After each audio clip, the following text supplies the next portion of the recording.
saya dengan Mbak Kristina dan teman saya, Kak Cantika. Cantika, sejarah komputer itu apa aja sih? Jadi, sejarah perkembangan komputer dibagi menjadi 4. Komputer generasi pertama dari 1946 sampai 1959. Komponen menggunakan tabung hampa. Program hanya dibuat dengan bahasa mesin. Ukuran fisiknya besar, kapasitas penyimpanan kecil, cepat panas, membutuhkan daya listrik yang besar.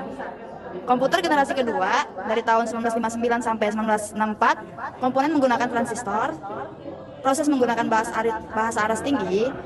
Ukuran fisiknya jauh lebih kecil dari generasi satu dan hanya membutuhkan daya listrik yang kedua. Komputer generasi kedua sudah menggunakan memori sekunder seperti magnetic tape yang berbentuk removable disks.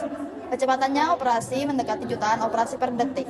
Komputer generasi ketiga dari tahun 1964 sampai 1970, komponen menggunakan IC atau Integrated Circuit. Program menggunakan bahasa aras tinggi. Ukuran fisiknya jauh lebih kecil dari generasi 2 dan membutuhkan daya listrik yang lebih hemat. Multiprocessing dan multiprogram. Sejarah perkembangan komputer 3, komputer generasi 4 dari tahun 1970 sampai 1982. Komponen menggunakan LC, AC, Intergate, Squid. Program menggunakan bahasa aras tinggi, ukuran fisiknya bervariasi menyesuaikan kapasitas data dan keperluan dua khusus.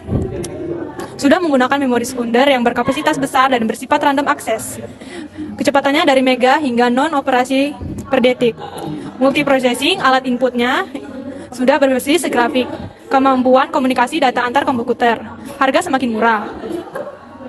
Sejarah perkembangan komputer 4, komputer generasi 5 dari tahun 1982 hingga sekarang, kecepatan operasinya bukan isu utama lagi. Graphical unsur, interface, dan kecerdasan utama menjadi aspek penting.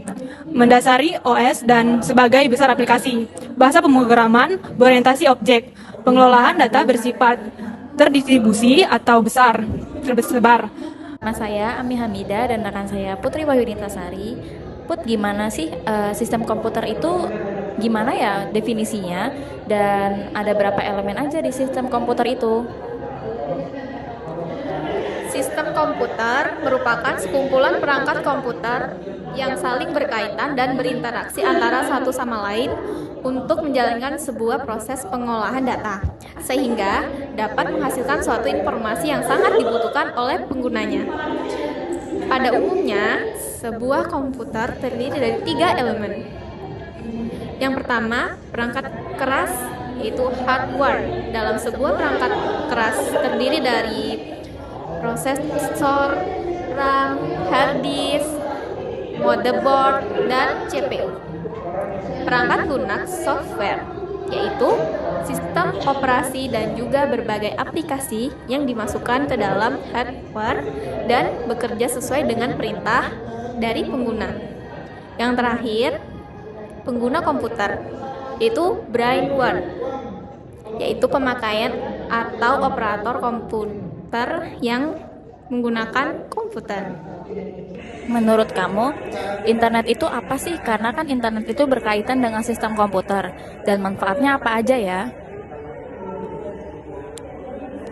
Nah, jadi internet merupakan sebuah jaringan yang berfungsi untuk menghubungkan antara satu media elektronik dengan media lainnya.